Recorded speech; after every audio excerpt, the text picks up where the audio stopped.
Hi, my name is Khleif, and I'm the host of the Lifetime Cash Flow Through Real Estate Investing podcast. And every week I interview multifamily rock stars, and we talk about how they've built incredible wealth for themselves and their families through multifamily properties. So hit the like and subscribe buttons to get notified every Monday when a new episode comes out. Let's get to it.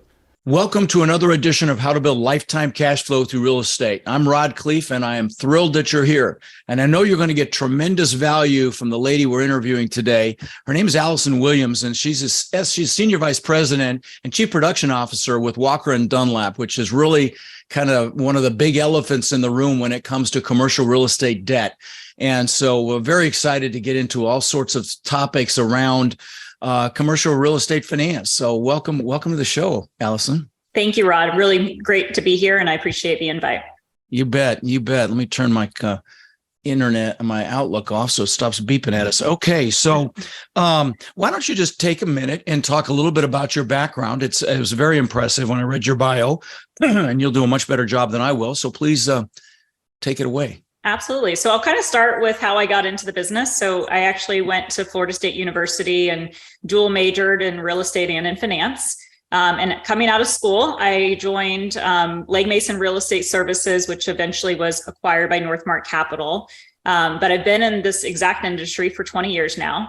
And I started just at the very entry level. So I started as a financial analyst, and I was analyzing cash flow models and pro formas for real estate investors to help my producer, my mentor, go out and source real estate debt for those developers so they could actually acquire them. And then I kind of transitioned over the years into a sales role myself, and I became my own originator. And I was focusing on multifamily, but also hospitality and retail. And I was in the sales side of the house for 8 years. And then I moved into a management role in 2020 with an emphasis on basically growing my own team of sales experts across the country. And my team specifically focuses on small and middle market multifamily assets. So really that $1 to $25 million space. And that's what we're focusing on. Fantastic. Well, so let's get right into the meat of this. Why don't you talk about initially, a lot of people get started in this business. They do single family, then they'll do some duplexes, then they'll buy a 10 unit, a 20 unit, and typically they'll go to a local bank for that debt, at least back in the day. Now the prices have gone up enough where they could actually go right into conforming debt. But let's talk about conforming agency debt and what it is and how someone can position themselves to qualify for it. And Absolutely. I'd like to hear it in your words. They've heard it a couple of times from me, but please. So it's interesting because, when I think about when you look at investors and they start in the single family rental space, right? Mm-hmm. They're starting there. That's really difficult. They're buying assets all over maybe one town. They're driving from property to property. They have different property managers, or maybe they're operating in themselves. And that's, that can be challenging to operate that many properties that aren't actually in close proximity. But I think that's also the most important step that you have to do to become a qualified real estate investor. Like it's your first entry into the space typically. Let me stop you for 1 second. Because it's really funny. What you just described is the reason I lost $50 million in 2008 and 9, because I had 2,000. I actually had 800 houses at that point. Yeah, you can't keep up. No, and I couldn't. They were 2 hours north of me, 2 hours south of me, and everywhere in between. Yeah. And it was logistically impossible to make it work. And so it's just really funny to hear it articulated the way you just did, because that was the main reason. Please continue. I'm sorry to interrupt. No problem. I think that's definitely the very first step for people to get their feet wet and investing in real estate. But I think that's important at one point in their career to go like, okay, how many can I actually handle? Can I just handle 10, 15 single family rentals? And then should I maybe actually look at buying a little bit more in bulk? So going and buying a 5 unit, a 7 unit, a 10 unit, a 20 unit, and just kind of continuing to level up from there. I think that's really important because as they do that, they'll realize, wow, like it's a lot easier and there's a lot more consistency when you're managing one asset with 10 units in it than 10 single family units scattered across, an entire region, and your costs are completely different. They're Yeah, again, and you're totally selling my boot camp right now, just so you know, to get into multifamily. I really appreciate that, because everybody transitions from that space into multifamily because, at some point you're not killing yourself anymore. But please, I'm sorry. Yeah, and and then when that transition happens, I think you then get more efficiencies with your operating, right? So you have efficiencies in operating expenses. Guess what? Now you have enough money, you can pay for a property manager and they can manage your property for you. That gives you financial freedom. It also gives you freedom to go out and find that next deal. And I think right at that pivot where you jump from single family rental into the 10 unit plus space is when you actually enter our world. Yep. And by our world, I mean the non-recourse lending world. So what my company does, what I focus on is actually doing non-recourse debt for multifamily owners. And the difference in recourse and non-recourse is when you borrow money, the lender requires you to pay back the mortgage in both scenarios. But in a non-recourse scenario, if the market tanks, your tenants move out, rents fall, and you don't have enough money to make your payment, you can literally hand back the keys to the lender and you can walk away and you can go work on your next deal. And the way we get comfortable there is that we are truly underwriting the real estate and not necessarily just the borrower. Let me interject for 1 second there, if I may. You're saying all sorts of incredible stuff here. So now obviously, guys, you don't want to get into this thinking, okay, I'll buy this place and we'll walk away from it, because you will not, if you're dealing with Fannie Mae or Freddie Mac, you won't get a loan with them again, but they won't come after you personally. Ask me how I know. Okay. Because I crashed and burned and had tons of foreclosures back in the day, but the non-recourse is absolutely the best way to go when you can. And maybe you could talk for just a minute about the bad boy clauses. So it's not completely non-recourse if you screw up. So maybe chat about that for a moment. Absolutely. So we call them bad boy clauses because it's basically don't lie, cheat, or steal, and act in good faith. And so I think that's really important. If you don't act in good faith, the loan will become recourse. You don't need to fight a lender. Like if you're in a dire situation, let's go back to 2008. You've got all these properties and tenants are vacating, rents are declining. You overpaid for the property. You just can't make the mortgage payment. Right. You basically, act in good faith. You hand back the keys to the lender. And as long as you do that appropriately and respectfully, then the lender can then go and actually sell your asset and use those funds to pay off their debt. And if there's a shortfall, it basically gets wiped. Does it sit on your credit record? 100% it does, right? And we're going to always ask questions about it. We need to understand why somebody, handed back a property. But if there's a true understanding and true, justified reason why, we can get our arms around that because it's a business, right? We don't expect people to continue to operate a business that just makes them lose money day in and day out. Right. And that's a really just important feature, that we're really focusing on is providing non-recourse debt to provide that freedom to investors. Right. And back to your other comment around, the difference between borrowing money for a smaller asset, well, like a duplex, triplex, fourplex, they're looking at your personal ability to pay back that debt. Where in our world, in the commercial real estate, commercial lending space, they're looking at the property's ability to service the debt, and they have something called a debt service coverage ratio. And you guys, if you haven't heard me mention this before, well, why don't you explain it instead of hearing it from me, please? So in our world, banks have it too, right? So like if you went to a bank and you were trying to get a loan for, 20 single family rentals, it would be the same. They would want a debt service coverage ratio, just like we would. But we're really focusing on that. And with cap rates being low, that typically is your constraining factor to get proceeds. And what that means is, say you needed a 1.25 times debt coverage ratio. That means you need 125% of the monthly mortgage payment as income, net operating income received off of the property to pay back your loan.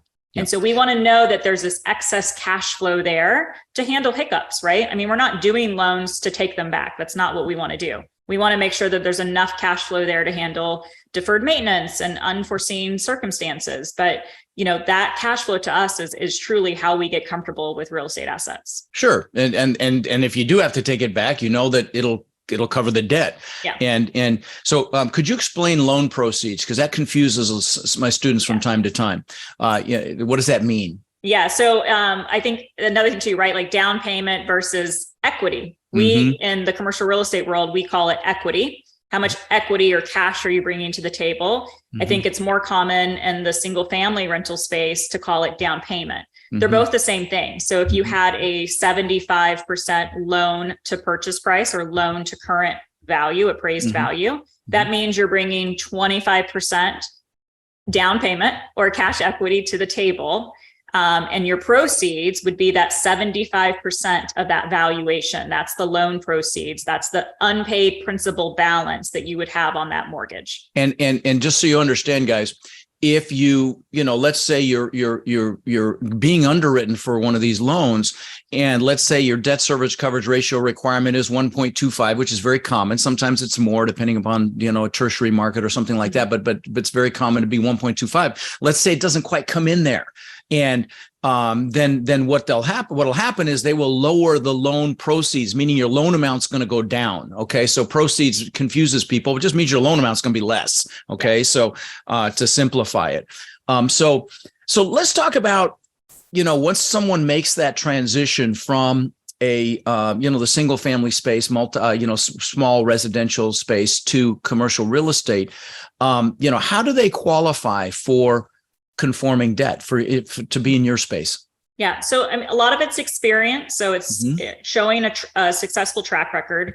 We want to understand, are you doing this full time? How many other properties do you own? How are they operating? Or, do they have enough debt service coverage to actually, support their debt? And so we look at a lot of things. It's a combination of borrower wherewithal. So how much net worth do they have? Typically, you want to see 1 times the loan amount. So if you were going to try to get a $5 million loan, you would need $5 million of net assets on your personal financial statement. Let me interject. I'm sorry, but I just wanted to, people are like, okay, forget it. I can't do this. Well, here's the thing. They're not looking at you personally. They're looking at your team. Yes. And it's very common for you to bring in other people to help satisfy. I mean, I get brought in sometimes to help satisfy that net worth requirement for the loan amount. Now keep going, because there's another piece. 100%. Yeah. It's the combination of the key principal team that we're looking at. And then on the liquidity side, when we say liquidity, that means cash and cash equivalents. So stocks, bonds, how much you have in callable life insurance, things along those nature. And that's usually 10% of the loan amount. So on that $5 million. After closing. It's actually interesting. We only do the test up front. Well, really? Yeah, the test is done up front. Yep. And so I've always heard it called post-closing liquidity. We do the test up front, and it's 10% of the loan amount. So they want to see that. Now they're going to ask you, how are you going to make your down payment? How are you going to come up with that equity? And we're going to ask those questions. And if we do the math and we realize, wow, they're not going to have anything left.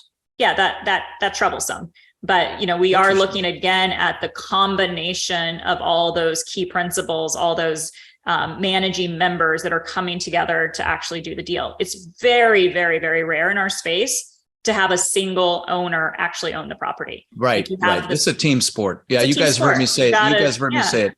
You've got an LLC that you create, and that LLC is made up of multiple members. And depending on, what percent they're coming in for, as well as their control rights, like, can they actually have a voice in refinancing or selling the asset? We look at all of those things to determine, like, who are we actually underwriting to qualify?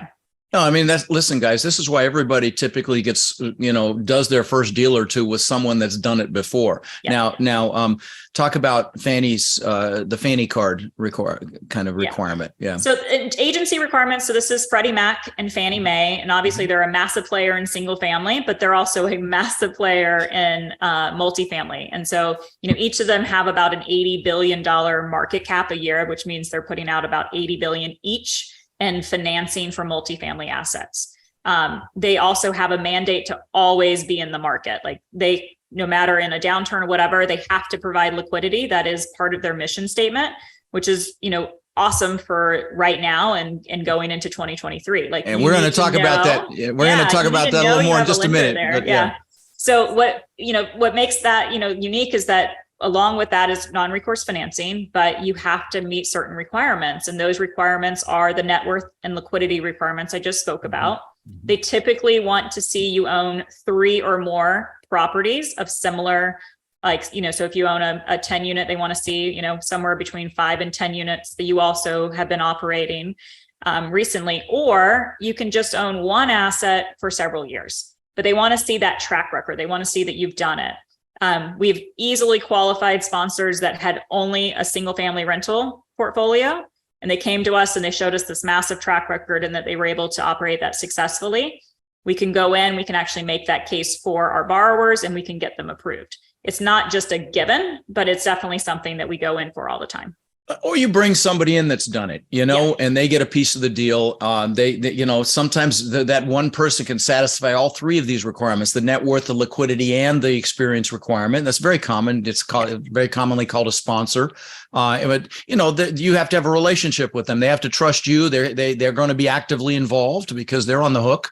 Even if it is non-recourse, if a deal goes south, that's going to hurt their chances of getting financing in the future, or certainly impair it. And so, that's why the important thing that people need to understand is, I think when they get that first deal and they're looking at it and they're like, okay, I don't want anybody else involved, right? I don't want to give away anything because that's everything that I worked so hard on. But you also need to think long-term, right? And so with getting that loan, you get always 30-year amortization schedules. You get more interest-only payments. So your monthly cash on cash returns are higher. You get non-recourse debt. There's all these benefits that you get. The loans are assumable. You can add a second mortgage to them. There's all these benefits that you get. And if you, are just blind, are just narrow-minded and saying like, no, I'm not bringing in another sponsor because I have to give them a piece of the deal, you're going to miss out on those benefits. Hey, let me give you a great analogy. I don't know about you, but I'll take 20, 30, 40, 50% of something over 100% of nothing any day. Yeah. Okay. We say that all the time. There you go. Oh, you just said something else I wanted to ask you about. Darn it. Oh, you mentioned second loans. Talk about supplementals. Yeah. So in the small balance space, which is, Freddie and Fannie, they do all loan sizes, but they really start at $1 million. So for $1 million to $7.5 million, Freddie Mac does not do supplemental mortgages there, but Fannie Mae does. And so that means that when you actually, you buy an asset, let's just say you get a $2 million loan, you increase the income or the rents from the tenants, that increases your NOI. And 2 years from now, you come back to me and you say, hey, Alison, I created a lot of value here. My property is worth more today than it was when I bought it. Look at this income. It's higher today than what it was when I bought it. I can now support a higher mortgage than what I could when I acquired that loan. And instead of having to pay off your loan with Fannie Mae, you can actually just go and get another, $1 million from them and increase your loan balance with that second mortgage to a higher amount because you now have enough debt service coverage that we talked about earlier to pay that mortgage payment. So talk about how that supplemental loan will correlate to the underlying first mortgage. Yeah, so they actually have the same loan term. So we'll match them up. So the loan will balloon or mature at the same date. So if you did it initially a 10-year term with a 30-year amortization schedule, and then 3 years later you came into us, that second mortgage would have a 7-year term. So at year 10, they both would actually balloon. And then we underwrite, your first loan, your first mortgage at whatever that payment was and that income stream based off of that. And then the second mortgage is underwritten at that amount, and you combine the two. And again, you do the debt service coverage. So the combination of your first mortgage loan and the combination of your supplemental, also called a second mortgage loan, has to meet that, 1.25 or that 125% coverage ratio. Yeah. Talk about, we'll keep it simple. Talk about prepayment penalties. We call it something else in our world. There are different terms, defeasance and yield maintenance, but talk about, well, actually, we don't want to go that micro, but here's the thing, guys. When you're going to have these quasi prepayment penalties when you do conforming debt, and you can pay to buy those down a little bit, but very often you'll see a step down where it's, it goes to 3-2-1 or 5-4-3-2-1, whatever. And they're significant when you're talking about multi-million-dollar loans. But see, the beautiful thing about these supplementals is you're not paying off the underlying debt. You're not refinancing. So you're not going to have that. And that's why that makes it so attractive. to an operator that goes out there, raises money for a deal. They improve the net income, the net operating income, the NOI, like she said, and they get a higher valuation because, as you guys know, any increase to that net income is an exponential increase to the value. And once they get that value up and it's stabilized, then in fact, I'll have you talk about stabilized here in a second. But once you get that value up, then you can go, get that supplemental second mortgage and, pay your investors some or all their money back. And, it can become a legacy asset if you want it to at that, if you want to hold on to it until the term. But talk about, what did I just say? You're going to have you talk about stabilization. Stabilization. Yeah. Yeah. What does that mean in the conforming world? So it depends on what loan you're going for, but there's a couple things. So like we do lease up deals. So say a developer, built a multifamily asset and wants to come off of their construction term loan, or the builder builds the property and then sells it, and an investor comes in and buys that property. But guess what? It's not 95% occupied yet because it's still in lease up. It's only 75% occupied. So we actually do a loan to stabilization. So we can actually fund that loan day one and have an earnout or a future funding of more proceeds as the operations increase, the NOI increases, your occupancy increases. So that's one scenario where you have stabilization. You also have what a lot of people have been doing recently, which is the value add space. And that's buying a property, recognizing that maybe it's a little old and tired and you want to, spend $10,000 on each interior unit to actually, bring it up to a new level so you can charge higher rents. So that would also be a stabilization play. So you're going in, you're buying it at, it's a B asset. And by the time you're done with it, it's an A asset. And so that difference in income in place at closing to income in place post completion of renovations would be your stabilization period. Okay. And so there's different loans out there. And that's also, I think, probably leading to another good topic. That's a lot of people chose bridge lending the last, 10 plus years to really finance value add assets because they were really just looking for short-term debt that had the most prepayment flexibility. So just the 1% prepay. And the highest loan to value. Not yield maintenance. Yep. And a really high octane loan to value, loan to cost. The good is that, all the deals that were probably done, by early 2020 are probably in and out. But then the loans that were put on the books in 2020, the second half of the year to today, they've been dealing with a lot of headwinds. You've got construction costs went through the roof, construction delays, material delays. A lot of these properties haven't been able to actually stabilize. Right. So, and they've got to take a look at their takeout interest rate and takeout cap rate when, to refinance. Because guys, you do one of these, say 3-year bridge loans, and maybe you do 3-1-1 where you've got a couple 1-year extensions, but they're adjustable rate. And very often you had to do a rate cap, especially the last year or so. But in some cases people didn't, and most of them did. But even with a rate cap, a 2% bump, for example, in your interest rate is a big deal. Or that cost to buy a new rate cap is 10x the cost that you did it initially, because SOFR, is on just like this massive incline right now. So I think there's going to be, I think this is where there's going to be some opportunity for a lot of people that are out in the market right now next year. You're going to have a lot of deals that cannot pay off their bridge loan. Right. And they're going to force a sale. Yeah. There's no way else out, right? There's no other lender that's going to be able to come in and do a deal that has not enough cash flow to even meet the minimum debt service payment. They're not out there right now. And so I think there's going to be a lot of those deals that will be actually forced to sell. So do I. It's going to be a great purchase. So do I. We just looked at one in San Antonio, actually, where the borrower they're getting close to the end of their term on their bridge debt, and their reserve requirement from the bridge lender went from $8,000 a month to $80,000 a month. It's probably because of the cap.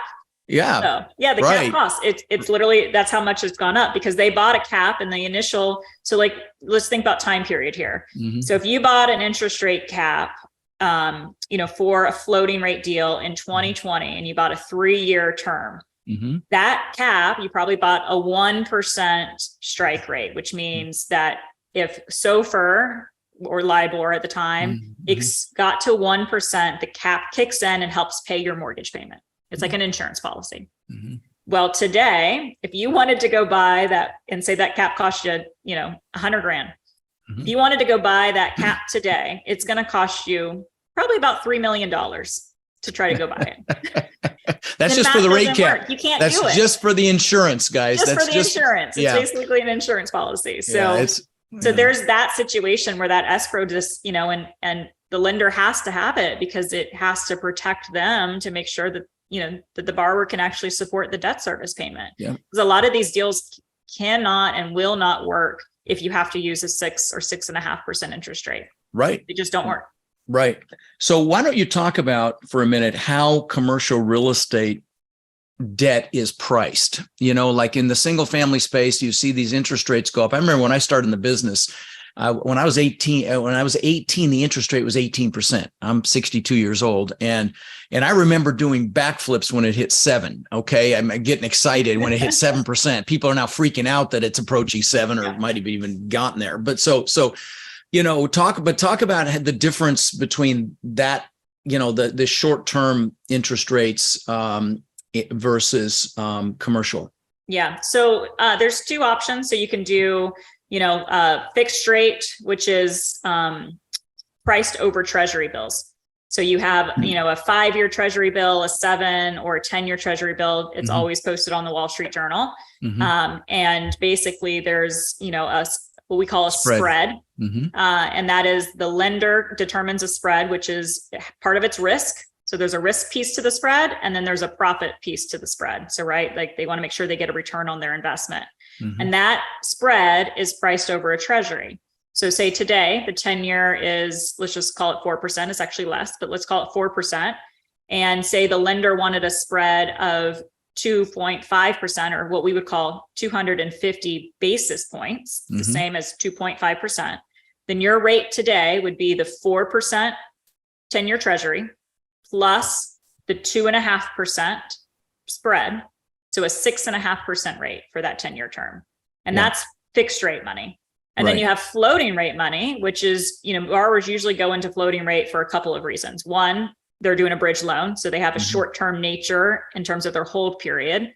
Or 2, they want utmost flexibility. We actually have people today who could go get a fixed rate loan, but they are very adamant that in 16, 18 months from now, rates are going to come down and they want to have the ability to pay off their loan at 1%. And they want it, so they look at it like, hey, this is just short-term in the cycle of real estate. Well, let's hope they're right. That's all I can say to that. I know, me too, right? Yeah. I just put 10-year fixed debt, Freddie Mac debt on a $33 million asset we bought in Nashville, closed on Nashville a few weeks ago, and 60% loan to value, but it was 10-year fixed. I want to be able to sleep at night. Exactly. And a lot of it's preference, right? It's that, like, you need to, the last thing we ever want a borrower to do is to get forced into a loan program because, a broker or banker tries to convince them to do floating rate, when at the end of the day, they're a conservative investor, and it will make their life just much more easy, much more, relaxing if they know that rate is held and they don't have to wake up every night going like, where are the treasuries today? What is happening in the market in the world today?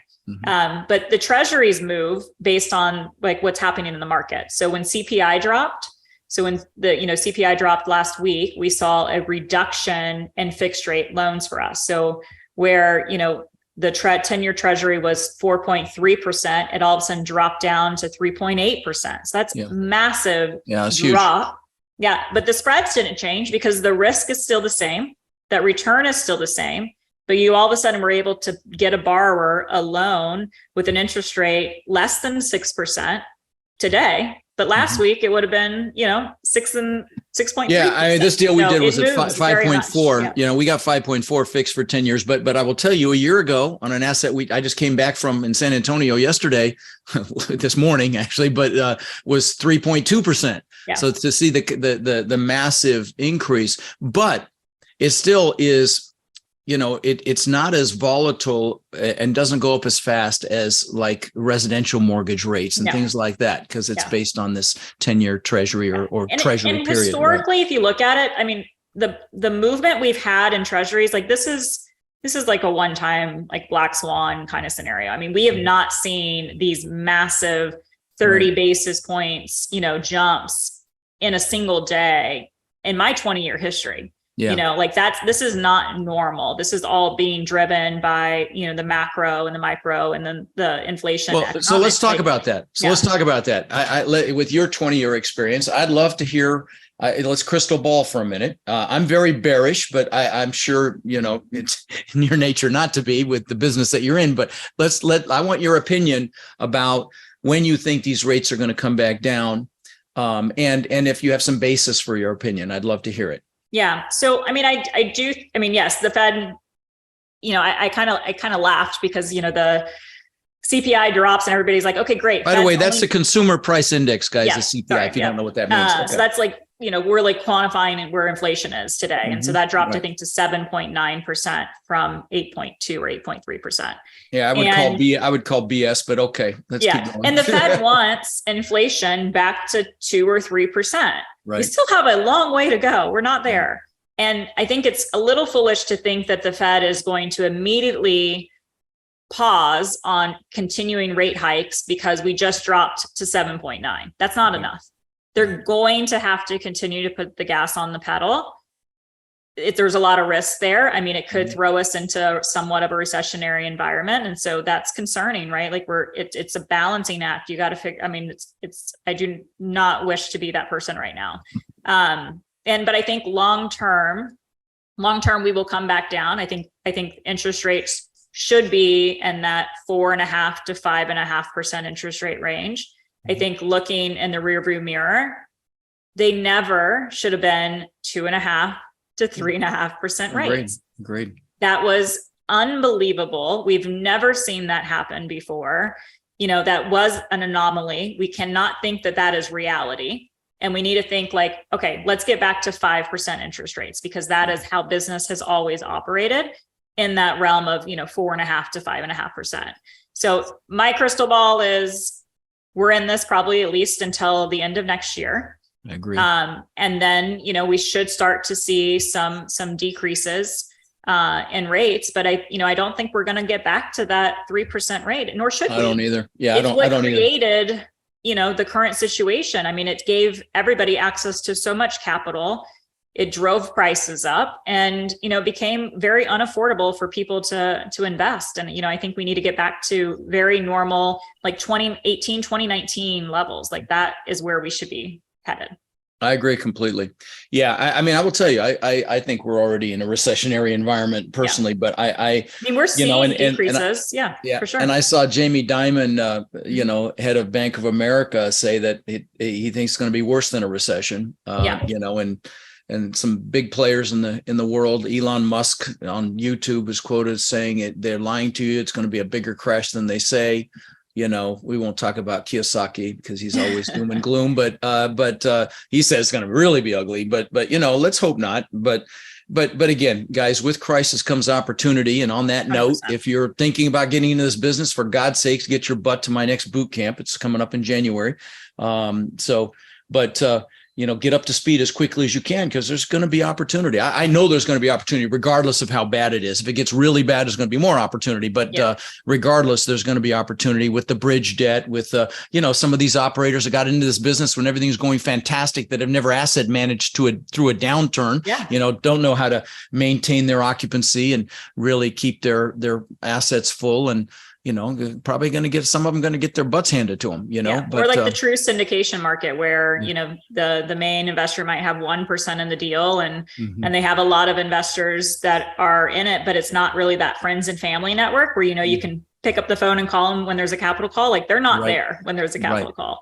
Right. And those deals will get distressed pretty quickly. But I think it's just important for people to like last week, perfect example, treasuries dropped. It was a moment in time where all of a sudden you could get a savings, of 30 basis points, which is a big deal. Yeah. But if you weren't ready, if you didn't have a deal in hand and you weren't ready, you don't take advantage of that. You literally could miss out on that opportunity. And so I think it's just, make sure you're talking to people, making sure that you understand where the market is today. You're underwriting to where the market is. You're accounting for the fluctuations that we're seeing.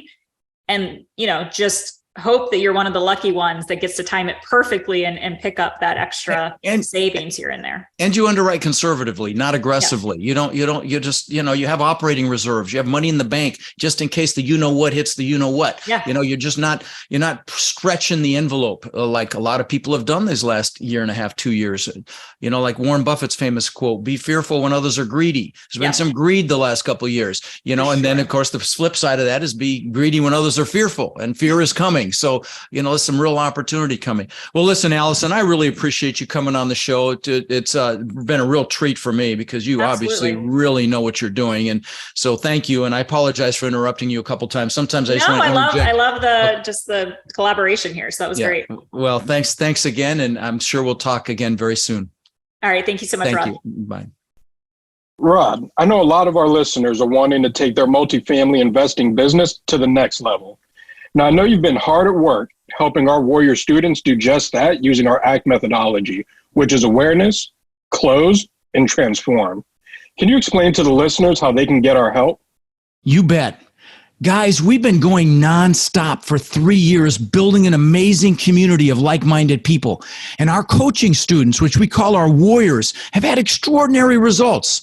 They've purchased thousands and thousands of units. And last year, we did over 1,000 units with our students. And we're looking to grow this group and take it to the next level. We're looking for people who want to follow a proven framework that's really step by step, and then leverage our systems and network to raise equity, to find and close deals, and to build partnerships nationwide. Now, our Warrior community is finding success in any market cycle. So if you're interested in finding out more about how you can become more of our incredible network and take advantage of the incredible opportunities that are coming very soon, apply to work with us at mentorwithrod.com or text CRUSH to 72345 and we'll set up a call so you can check us out and we can check you out. That's mentorwithrod.com or text